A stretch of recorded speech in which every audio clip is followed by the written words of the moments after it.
तो यार कल दिल्ली यूनिवर्सिटी ने जिस तरह से अपग्रेडेड राउंड और सुपर न्यूमेरिक कोटा का राउंड निकाला है ना, इससे बहुत ज्यादा डाउट और क्योस क्रिएट हो गया है। वो सारी चीजें मैं आपको इस वीडियो में बताने वाला हूं, जिसके अंदर मैं आपका CW राउंड कब आएगा, जो उन बच्चों का थर्ड राउंड में एडमिशन हुआ है, अपग्रेड हुआ है, उनको कब कॉलेज जाना है, स्पोर्ट्स राउंड वालों को कब कॉलेज जाना है। इसके अलावा यार फ्रीज का बटन क्यों नहीं आ रहा, फोर्थ राउंड कब से होगा, स्कैम इन दिल्ली यूनिवर्सिटी, सीट्स बची ही नहीं तो अगला जो राउंड आना 11th को उसमें कैसे अलॉटमेंट होगी, ये सारी चीजें मिड एंट्री के साथ बताने वाला हूं। तो वीडियो एंड तक जरूर देखना, बहुत इंपॉर्टेंट रहने वाली है। एक एक करके आपके सवालों के जवाब देता चलूंगा। सबसे पहला जो इंपॉर्टेंट भी है, सीट्स बची नहीं, कैसे मिलेगा 11 सितंबर को एडमिशन। तो यार देखो, दिल्ली यूनिवर्सिटी ने यहाँ पे डिस्क्लेमर पहले ही दिया हुआ इस चीज का, जो आपको यहाँ पे शो भी होगा। The allocation in third round will be based on the date of the candidates available as on 5 PM Monday September 9, 2024। कह रहे हैं कि थर्ड राउंड का एलोकेशन जो है कंप्लीटली उस बेस पे होगा जो हमारे पास डेटा आएगा 9 सितंबर को। Thus it may be noted that the cutoffs and the rank of the third round will have no relationship with those of the earlier rounds। इसका मतलब ये है कि जो कट ऑफ है और जो रैंक है इस थर्ड राउंड की, उसका पिछला जो राउंड हुआ, मतलब जो कल राउंड हुआ, उससे कोई लेना देना नहीं है। अब बात आती है कि भैया कल क्यों नहीं अपग्रेड हुआ फिर। तो कल यार इसलिए अपग्रेड नहीं हुआ, कल कोई न्यू एलोकेशंस नहीं हुआ है, सिर्फ सुपर न्यूमेरिक कोटा के अलावा। कल क्या हुआ है, मान लेते, ध्यान से सुनना, कोई बच्चा ARSD में है, ARSD से वो वेंकटेश्वर में गया, तो ये ARSD की सीट वेकेंट हो गई, ये पिछले वाले को मिल गई। अब एक और लाइन लगा लेते हैं। एक लाइन ये वाली है कि एक बच्चा माता सुंदरी कॉलेज में, उसको कमला नेहरू कॉलेज मिलना था, बट कमला नेहरू से किसी का अपग्रेड ही नहीं हुआ, तो कमला नेहरू में तो सीट बची ही नहीं ना अपग्रेड होके, तो इसीलिए ये वाली सीट नहीं मिली। बेशक 2 नंबर का डिफरेंस है, नहीं मिली, बट यहाँ पे अपग्रेड हुआ तो आपको भी अपग्रेड मिला। तो यहाँ पे डिफरेंट सिनेरियो, मोस्टली कॉलेज में ये वाला केस हुआ है कि अपग्रेड ही नहीं हुआ तो फिर आपको भी अपग्रेड नहीं मिला है, इसलिए कल बहुत ही कम जो है अपग्रेडेशन हुए हैं। इसके अलावा जैसे कि 2 एग्जांपल मैं आपको दिखाया, तो यहाँ पे एक OBC कैटेगरी है बच्चा, उसको जाकिर हुसैन कॉलेज मिला। एक बच्चा है जिसको भागिनी निवेदिता थे, माता सुंदरी कॉलेज मिला। तो अपग्रेडेशन हुआ है, बट माइनर अमाउंट में हुआ है। अब ये जो राउंड 11th को होगा, उसके अंदर विड्रॉल से सीट्स बचेंगी, जो वही जाएंगी। आपको 7 तारीख को दिख जाएगा कि हाँ इतनी वेकेंट सीट्स हैं, उसके अकॉर्डिंग ही आपको पता चलेगा कि कितनी एलोकेशंस होने वाली। इसके अलावा आप में से कोई भी बच्चा मेरे से डायरेक्टली कनेक्ट होना चाहता है, ऑन चैट ऑन कॉल बात करना चाहता है थ्रू आउट द एडमिशन जो भी बचा हुआ है, तो आप मेंटोरशिप फॉर्म फिल कर सकते हो, आपको कमेंट सेक्शन के अंदर मिल जाएगा। हम एकोमोडेशन के अंदर, एकोमोडेशन अपग्रेड फ्री सब चीज उसके अंदर कवर रखते हैं। दूसरा, अगर आप मिड एंट्री के थ्रू जा रहे हो, आपको प्रेफरेंस शीट बनानी है, प्रॉपर गाइडेंस चाहिए थ्रू आउट, तो भी आप मिड एंट्री का फॉर्म फिल कर सकते हो, आप डिस्क्रिप्शन के अंदर आपको मिल जाएगा। अब आ जाता है फोर्थ राउंड आएगा कि नहीं आएगा। देखो, फोर्थ राउंड आएगा कि नहीं आएगा ये दिल्ली यूनिवर्सिटी ने क्लियर नहीं किया है। हो भी सकता है आ जाए, ना भी हो सकता है। क्यों?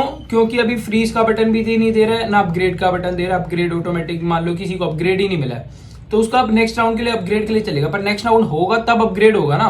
बट यहाँ पे मेंशन नहीं कर रहा है कि नेक्स्ट राउंड होगा कि नहीं होगा। तो अगर नेक्स्ट राउंड होता है तो मैं आपको बता दूंगा। 50-50 तो नहीं, एक चांस बोलूंगा, 30-70 है। 30% है कि होगा, 70% है कि नहीं होगा। आपको ऑटोमेटिकली फ्रीज हो जाएगा जो आपके पास अभी कॉलेज है। स्कैम इन दिल्ली यूनिवर्सिटी, यार कल देखो ये चीजें है ना जो बहुत ही अलग हुई है।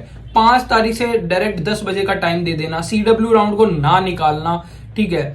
ECA के बहुत बच्चे जिनके अच्छे मार्क्स आए तो उनको भी सीट अलॉटमेंट नहीं हुई है। और इतनी लेट क्यों? जब दिल्ली यूनिवर्सिटी ने खुद अपने पेपर में मेंशन किया था, जो एक नोटिस निकाला था जब ये सारा स्केड्यूल दिया था, कि हम 29 से ही स्टार्ट करना चाहते हैं, इसीलिए हम एडमिशंस में सीट जो है सेकेंड राउंड के अंदर ही एक्स्ट्रा सीट अलॉटमेंट कर रहे हैं। उन्होंने एक्स्ट्रा सीट अलॉटमेंट कर दी, फिर थर्ड राउंड 15 तारीख तक चल रहा है। ये बिल्कुल भी मतलब समझ में नहीं आ रहा है। यहाँ पे कुछ ना कुछ झोल है और ऑब्वियसली ये स्कैम हो रहा है कुछ ना कुछ दिल्ली यूनिवर्सिटी के अंदर, कि बहुत बच्चे ECA वालों को भी नहीं मिला। CW राउंड क्यों नहीं आया अभी तक, हमें जवाब चाहिए इस चीज का। नेक्स्ट क्वेश्चन है, ECA and sports second round का वेट करना चाहिए। देखो यार, सेकंड राउंड का वेट कर सकते हो अगर देखो आपको कोई कॉलेज मिल गया, मान लो रामजस कॉलेज मिला, उससे ऊपर 2 ही कॉलेज है, उसके अंदर आपका जो पर्टिकुलर स्पोर्ट है वो है भी नहीं, तो फिर तो कोई दिक्कत नहीं, उसी को जो है उसी को ही रहने दो, फ्रीज कर दो। अब लेकिन अगर आपको महाराजा अग्रसेन कॉलेज मिल गया, मान लो, तो महाराजा अग्रसेन कॉलेज मिल गया तो आप सेकंड राउंड के लिए जा सकते हो, ताकि आपको अपग्रेड हो गए, इससे बेटर मिल जाए। तो यहाँ पे इस तरह से आपको स्पोर्ट्स का देखना है। मतलब एक अच्छा खासा कॉलेज मिल गया तो उसी में ही रह लो भाई, ठीक है। बट उसका वेट करोगे अपग्रेडेशन का तो अपग्रेड हो भी सकता है, नहीं भी हो सकता है। ग्रेड यार 11th को है, फिर आपको 11th तक वेट करना पड़ेगा प्रॉपर, ठीक है। तो अब आ जाए फ्रीज का बटन नहीं आ रहा है, हमें कॉलेज जाने से रोकेंगे तो नहीं। देखो भाई, अगर आपके पास फ्रीज का बटन नहीं आ रहा है तो भी आप कॉलेज जा सकते हो, क्योंकि यार अब मान लो कोई बच्चा फ्रीज करना चाहता है बट फ्रीज का बटन ही नहीं आ रहा उसके पास। सेकंड राउंड में एक बच्चे को कॉलेज मिला, थर्ड राउंड में उसको नहीं मिला, तो वो कॉलेज जाना चाहता है, अब तो क्या जा सकता है कि नहीं? बिल्कुल आप जा सकते हो। फीस स्लिप लेके जाओ कॉलेज के अंदर, फीस स्लिप से आपकी एंट्री हो जाएगी, फिर अपना डिपार्टमेंट देख लो कहाँ पे, और वहां पे अपने क्लास में आप जाके बैठ सकते हो। दूसरी बात ये, आपका जो कॉलेज की वेबसाइट पे भी रोल नंबर वगैरह जो डालते हैं वहां पे भी आपको अपनी डिटेल्स मिल जाएंगी। दूसरी बात ये कि फ्रीज और अपग्रेड क्यों नहीं आ रहा है।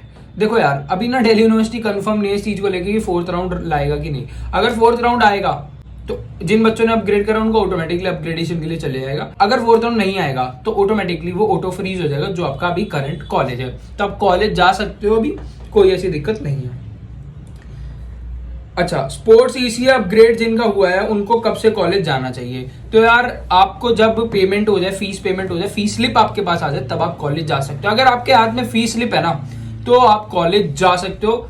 आपका फ्रीज हुआ हो या अपग्रेड हुआ हो, कुछ भी उससे मैटर नहीं करता, नहीं हुआ हो बेशक, आप जा सकते हो। फीस स्लिप आपके हाथ में होनी चाहिए। नेक्स्ट क्वेश्चन, सीडब्ल्यू राउंड कब आएगा? तो यार सीडब्ल्यू राउंड जो है, अभी तक दिल्ली यूनिवर्सिटी ने सीडब्ल्यू राउंड और जो आपका परफॉर्मेंस बेस था बीएफए, वो अभी उनका रिजल्ट नहीं आया है। बहुत ही जल्दी आपको देखने को मिलेगा पोर्टल पे। आज रेगुलरली चेक करते रहो, शाम तक देखने को मिल सकता है। व्हाट्सएप चैनल ज्वाइन कर लेना, वहां पे भी आपको अपडेट दे दूंगा। अब आ जाता हूं मिड एंट्री पे। तो यार मिड एंट्री के थ्रू आपको पता है जिन बच्चों का फॉर्म रिजेक्ट हुआ है, जो बच्चों ने रजिस्ट्रेशन नहीं किया था, वो लोग मिड एंट्री के थ्रू रजिस्टर करके आ सकते हैं।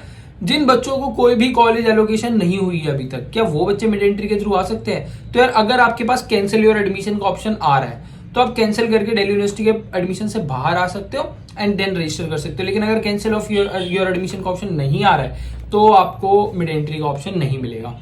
दूसरे वो बच्चे जिनको कॉलेज तो अलॉटमेंट हुई है बट सेटिस्फाई नहीं है, तो यार आप विड्रॉ लेके मिड एंट्री के थ्रू लास्ट ईयर भी जा पाए थे बच्चे, तो इस साल भी जाने के चांसेस हैं। हो सकता है 2% ऐसा है कि रिस्क लेने वाली बात हो जाएगी। 2%, 98% चांस है कि अगर आप विड्रॉ लेके जाते हो तो आप मिड एंट्री के थ्रू जा पाओगे। अब आता है क्वेश्चन कि भैया जिसको अभी तक भी सीट नहीं मिली उनका क्या होगा? देखो यार, जिनको अभी तक भी सीट नहीं मिली 11 तारीख का वेट करो।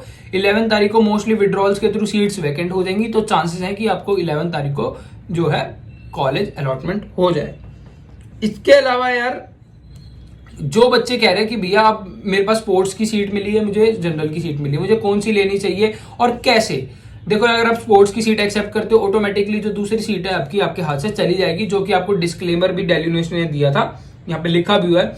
As per the Delhi University allocation policy, candidate are allowed to take admission on only one seat at a time, thus you cannot hold the seat allocation you through regular rounds if allocated and supernumerary quota simultaneous. दोनों allocate होती है तो कह रहा है कि आप दोनों को होल्ड पे नहीं रख सकते, एक आप एक्सेप्ट करते हो तो ऑटोमेटिकली दूसरी वाली आपके पास से चली जाती है।